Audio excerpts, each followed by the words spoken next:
Une finale en match aller-retour dont le premier épisode se joue à Amsterdam.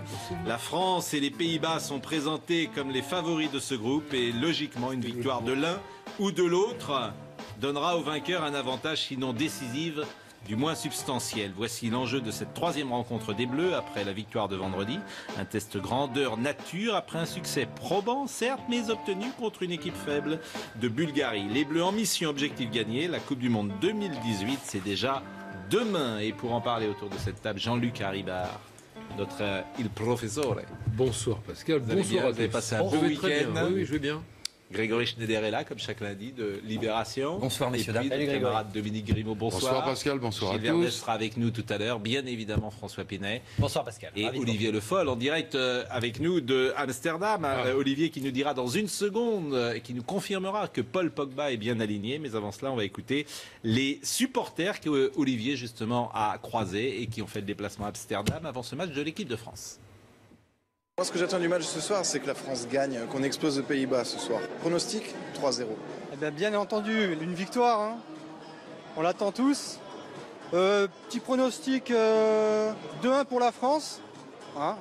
Ce serait bienvenu pour nous mettre à l'aise. But de Payet, Griezmann. On l'espère. Hein. J'attends une belle victoire des Bleus, des Français, avec des buts. Moi, j'aimerais bien un 4-2. J'attends une victoire parce que c'est important. Si on veut espérer aller en Russie, il faut absolument gagner. Bonsoir Olivier Le Foll. Il y avait une incertitude et on en a parlé durant tout le week-end. C'était la présence ou non de Paul Pogba. Et cette incertitude est levée. Oui, parce que le joueur de Manchester United sera bien titulaire au milieu aux côtés de Blaise Matuidi. En fait, Didier Deschamps a décidé de faire confiance à l'équipe qui avait montré de belles choses vendredi soir face à la Bulgarie. Ce sera d'ailleurs toute la difficulté du match de ce soir, reproduire les belles phases offensives, notamment face aux Pays-Bas, même si l'opposition sera nettement plus élevée. On repart donc sur le 4-2-3-1 ou plutôt le 4-4-2 en réalité dans les faits, avec donc Lloris dans les buts, le capitaine. Évidemment, c'est Djibril Sidibé qui remplace Bakary Sagna au poste de latéral droit puisque celui-ci a quitté le groupe sur blessure. À gauche, Kurzawa. La charnière indéboulonnable, Koscielny Varane. Et puis donc ce milieu, Matuidi, Pogba. Et devant, les GG sont de retour. Le duo Griezmann-Gamero avec à droite Moussa Sissoko, si précieux dans le repli au milieu de terrain. Et Dimitri Payet à gauche.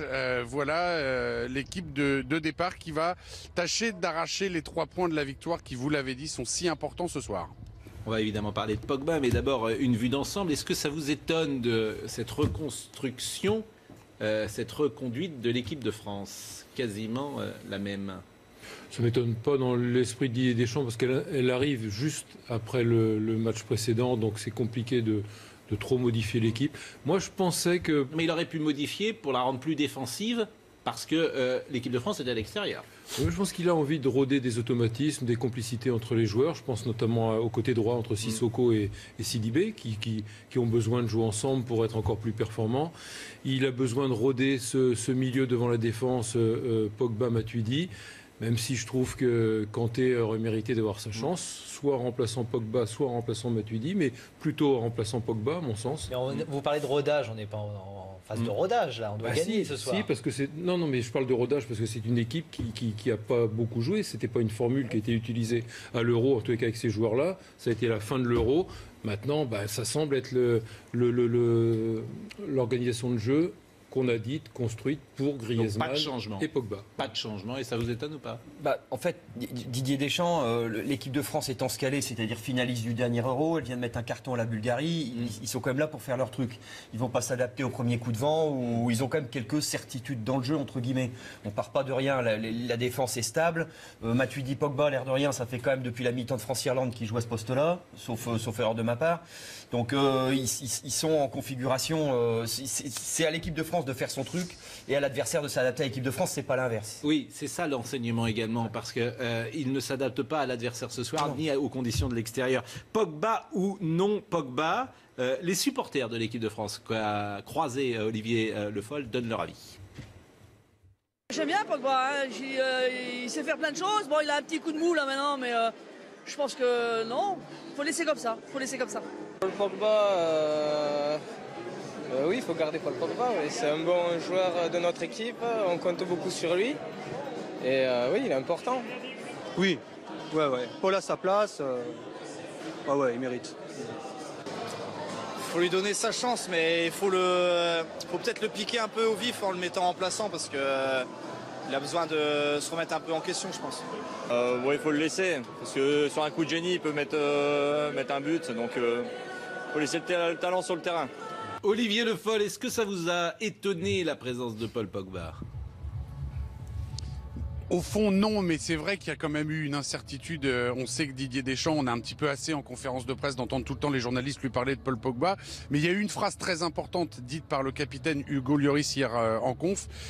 C'est quand il a dit d'accord, c'est le joueur le plus cher du monde et du coup, ça suscite une attente énorme de la part des médias. Mais il faut savoir que le staff attend plus de lui et le vestiaire de l'équipe de France attend plus de lui aussi. Ça veut dire qu'à un moment donné, dans le groupe, ce sujet a été mis sur la table. L'autre jour, avant l'échauffement, il est arrivé encore le dernier sur le terrain. Il y a un membre du staff qui lui a un petit peu remonté les bretelles en disant tu nous fais perdre un petit peu de temps. Voilà, on sent qu'il y a peut-être une petite forme d'agacement qui peut monter autour de lui. En tout cas, à mon avis, Didier Deschamps va l'avoir sous surveillance. S'il fait pas 45 minutes correctes en première mi-temps, il y a des chances qu'il soit remplacé par Kanté, à mon avis.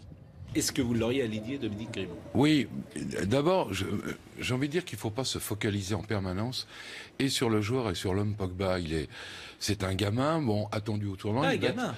Il a 23 ans.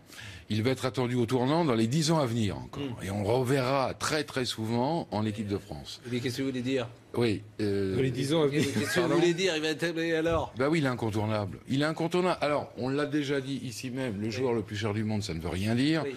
L'économie du football a beaucoup bougé. Je suis d'accord avec vous, mais voilà. Vous l'auriez remis. Un joueur qui vaut 100 millions aujourd'hui. Vous l'auriez remis, Dominique. Oui, absolument. Voilà. Absolument. Même si vous avez des réticences, même si j'ai des il n'est pas formidable, vous préférez Pogba au milieu que Matuidi, Kanté. Voilà, lui faire confiance. Et vous, par exemple ? Deschamps a déjà essayé l'alternative, c'est-à-dire que lors du Mondial 2014, entre le premier et le deuxième match, il le fait sauter pour le vexer, et lors du dernier Euro, entre le premier et le deuxième match, il le fait sauter pour le vexer. Ce que je veux dire, c'est que c'est pas un coup qu'on va non plus faire à chaque fois, c'est pas une cartouche qu'on peut brûler à chaque fois. Donc il essaie de le prendre, ça il a essayé de le faire, le mettre sur le banc pour lui expliquer que ça se passait pas comme ça, il a essayé de le faire. Manifestement, ça change pas grand-chose, il faut peut-être s'y prendre différemment. De là, écarter Pogba un bon coup. Il y a quand même une marge. Regardez ce chiffre, 16, même on peut parler de 17, c'est le nombre de matchs joués par Paul Pogba en équipe de France d'affilée. C'est une série en cours, c'est la meilleure série en cours en équipe de France. Voilà, elle a joué les 16 derniers matchs des Bleus. C'est le seul ? Et oui, c'est le seul, série en cours. Et 17e match ce soir donc de Paul Pogba, puisque Deschamps, comme vous d'ailleurs, comme vous autour de cette table, vous attendez peut-être cet éclair de Paul Pogba ou enfin le grand match en équipe de France. Moi, je l'aurais pas remis, moi. Moi, je l'aurais pas remis. Mais pour quelle raison ? J'aurais pas remis. Vexé ou pour insuffisance de performance. Ça, c'est essentiel pour moi. Ça, c'est pas le premier match qu'il rate, mais celui qu'il a joué contre la Bulgarie, il l'a bien raté. Et je trouve que quand il rate un match Pogba, il pénalise Matuidi. Matuidi, ce qu'il sait si bien faire, c'est se projeter vers l'avant. C'est jouer ce rôle de piston, d'être un attaquant supplémentaire, d'être toujours bien placé pour apporter du danger chez l'adversaire. Là, il est obligé, avec un Pogba qui est pas bon, d'assurer le coup derrière. J'ai une lecture, mais inverse. Peut-être que c'est Matuidi qui pénalise Pogba. Peut-être que si vous mettez un Kanté qui défend un peu plus que Matuidi, ça libérerait Paul Pogba. Alors en tous les cas, j'aimerais voir Kanté. Après qu'il soit avec Pogba ou avec Matuidi, il mériterait d'être plutôt avec Matuidi aujourd'hui qu'avec Pogba. Moi, j'aimerais bien voir Kanté en sentinelle. Voilà. Oui, mais vous pouvez pas avoir Kanté en sentinelle si. Non, à deux. Non, à deux, parce qu'il l'a fait si bien Kanté avec Leicester l'année dernière. Il a joué à deux. Vous parlez pas de la même stratégie là. Je crois que Dominique il veut un 4-3-3. Toi, tu voulais un 4-3-3. Ouais, je préférerais un 4-3-3. Non, mais il joue très bien dans un 4-3-3. Mais sauf que le 4-3-3, vous le savez très bien, ça ne favorise pas Griezmann. Et aujourd'hui, l'équipe de France elle est construite autour de Griezmann. Il y a plus de certitude avec Griezmann qu'avec Pogba. Il a joué comme ça toute la saison dernière avec Leicester, avec Drinkwater, il jouait à deux devant la défense. Pour aller dans le sens de Kanté, il a payé quoi de Jean-Luc, il a payé quoi Kanté ? Il a payé juste une mauvaise mi-temps contre l'Irlande. Et ensuite, il a sauté puisqu'on a recalé Matuidi et Pogba demi-défensif pour mettre Griezmann. Sinon, il avait fait un excellent Euro. Il a été très bon contre les Roumains. Il a été super contre l'Albanie, alors que c'était le seul qui émergeait. Ce que je veux dire, c'est on lui doit un peu quelque chose. C'est pas une insuffisance de performance durable qui l'a sorti de l'équipe. C'est un agencement qui n'a pas été en sa faveur. Donc, quelque part, je pense qu'il faudra lâcher du grain d'une manière ou d'une autre à Kanté. Écoutons Didier Deschamps quand même. Parce que je trouve qu'il ne ménage pas Paul Pogba publiquement. Si. C'est assez rare que Didier Deschamps Je trouve parle. qu'il est encore Deschamps dans l'attente de Pogba. Mais ça ne durera peut-être pas. Je suis d'accord avec vous, mais il le dit quand même. Il attend toujours Pogba, mais il va se lasser. C'est ce que vous venez de dire, je crois. Mais on va l'écouter. Il va se lasser. Paul est capable de mieux faire, il doit mieux faire. Avec nous, oui, mais je lui ai déjà dit, c'est un rôle différent. Alors il sera peut-être moins amené à être en phase offensive. Le potentiel, il a un registre complet, il a du volume, il est capable de récupérer, de faire des passes aussi, évidemment qu'il peut moins se projeter. Mais c'est important pour l'équipe, comme ça l'est important aussi pour son club Manchester. Donc à lui de prendre conscience de ça, il en a conscience. Il doit être capable je le répète, de faire mieux. Hashtag 20h-foot, d'accord avec Haribar, assez de l'impunité pour Pogba. Christophe Nodin nous dit cela, vous pouvez donner votre avis. Revue de presse. Et au passage, Didier Deschamps, il souligne qu'il n'est pas assez performant en équipe de France, ni avec son club. Oui. Alors ça, c'était vendredi après le match. Revue de presse, tout le monde lui est tombé dessus. Après cette rencontre, effectivement, on n'a parlé quasiment que de ça, en dehors évidemment de la victoire de l'équipe de France. Mais Pogba était au centre de tout. Il ne manque plus qu'un grand Pogba, c'est ce que disaient nos confrères du Parisien. Dans l'équipe également, Pogba encore un peu juste, où on notait par exemple qu'il avait fait le plus faible pourcentage de passes réussies, mais meilleur taux de duels gagnés. Pogba doit-il sauter? C'était la question posée par nos confrères hier. La réponse, on l'a donc ce soir. Et puis les notes, elles ont été assez diverses. Il y a eu le 3 de Jean-Luc Haribar sur ce plateau lors du débrief, mais il y a eu également 4 pour l'équipe, et alors une note de 5,5 pour le Parisien, mieux noté que Sissoko et Matuidi pour nos confrères du Parisien, parce que, et ils le disent, c'est pas sa position préférentielle, et donc il lui trouve des circonstances atténuantes. Il n'est pas placé là où il est le meilleur. Ça, c'est pas pour ça qu'on met des nul millions de notes. Le type n'est pas bon, mais c'est pas sa place. Si je puis me permettre, c'est ce qu'ils expliquent. Ça a été contesté par Didier Deschamps à Clairefontaine la semaine dernière. On lui a posé la question, quelle est la vraie position de Paul Pogba ? C'est la question de Dominique depuis 3 jours. Quelle a été sa réponse ? Voilà, c'est très intéressant. Il a les qualités pour s'adapter aux 2 postes. Et ce n'est pas à moi à m'adapter à ce que Paul Pogba sait faire. Arrive un moment où c'est comme à Paul Pogba de s'adapter à ce que l'équipe a envie de faire. C'est-à-dire qu'il s'est adapté quand même à ce qu'Antoine Griezmann savait faire, il ne le fait pas avec Pogba. Oui, mais bien entendu, mais en fait il a rejeté la responsabilité sur la plasticité du joueur. Il estime qu'il a les qualités de départ et qu'à un moment donné il doit y aller comme ça. Alors, France-Pays-Bas, c'est ce soir, Olivier Le Foll est avec nous, on écoute Hugo Lloris et je demande à Olivier si le vestiaire est toujours derrière Pogba. Comme je l'ai dit avant la Bulgarie, il faut s'affirmer. Notre statut de vice-champion d'Europe ne nous donne aucune garantie en notre présence au mondial. Il faut aller chercher cette qualification et ça passe par de grandes performances. Et lors de rencontres décisives comme ce sera le cas demain, il faut faire la différence. Olivier François rappelait il y a une seconde que Pogba a joué les 16 derniers matchs. C'est la meilleure série française. C'est vrai qu'il y a des joueurs qui ne sont pas traités de la même manière. Vous le disiez, Grégory, Kanté, il fait un mauvais match, on le sort. Une mauvaise mi-temps. Une mauvaise mi-temps. Donc, est-ce que dans le vestiaire, parfois, on est un peu agacé de que Pogba a tous les droits ? Bah écoutez, c'est ce que je vous disais tout à l'heure. Tout le monde connaît les qualités de Paul Pogba. Il faut le voir à l'entraînement à Clairefontaine. Il régale ses coéquipiers. On s'amuse beaucoup avec lui. Et tout le monde sait très bien qu'il a de l'or dans les pieds.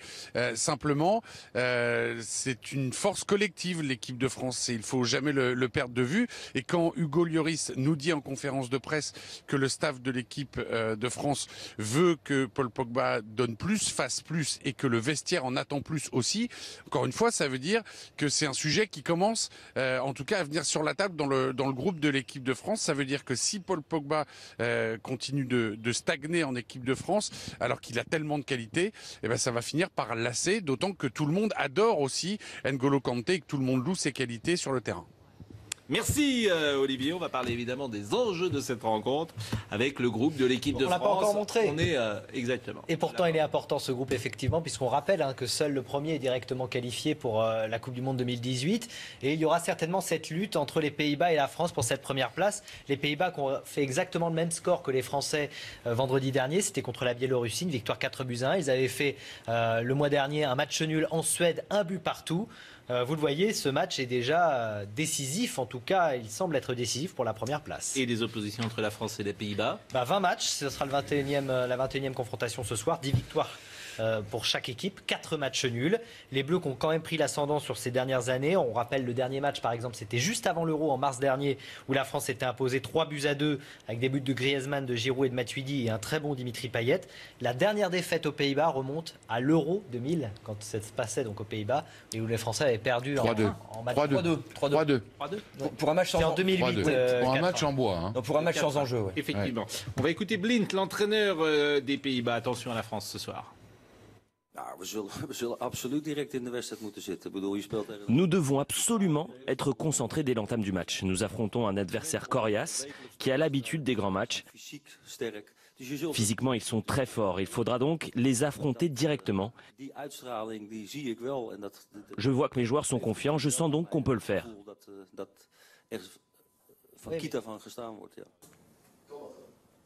Absolument. Dominique, l'enjeu c'est la première place. Oui, bien sûr. Bien sûr. Cela dit, une défaite serait catastrophique. Un nul ne serait pas un si mauvais résultat que cela. Puisque l'équipe de France pourrait gagner à Paris. Pourquoi vous... Les Suédois sont là. Aujourd'hui, les Suédois sont là. Ils sont quand même à 4 points. Bon, alors, les Suédois ont beaucoup souffert contre cette équipe des Pays-Bas. Ils ont même été... Les Suédois, durant l'Euro, on les a eu pas terribles. Oui, mais vous savez... Oui, mais c'est long. On est sur un rythme de match un peu bizarre. Tous les 2 mois, vous avez un match ou un... Alors, vous avez un match où vous jouez le Luxembourg, autant dire que vous avez 4 mois sans match. Il faut faire attention quand même à ça. Bon, on a un quiz international désormais. Quand Olivier Le Foll est avec nous, c'est un quiz international puisqu'il va pouvoir participer au quiz. Dans le froid, d'ailleurs, je ne sais pas si vous avez froid ce soir. J'ai l'impression que vous êtes bien couvert. Il fait quoi? Il fait 5 degrés, 8 degrés à Amsterdam? Bon, elle est une petite dizaine de degrés. Il fait froid. Dès que le soleil se couche, ça devient un petit peu piquant. C'est le Nord. Quiz, jingle.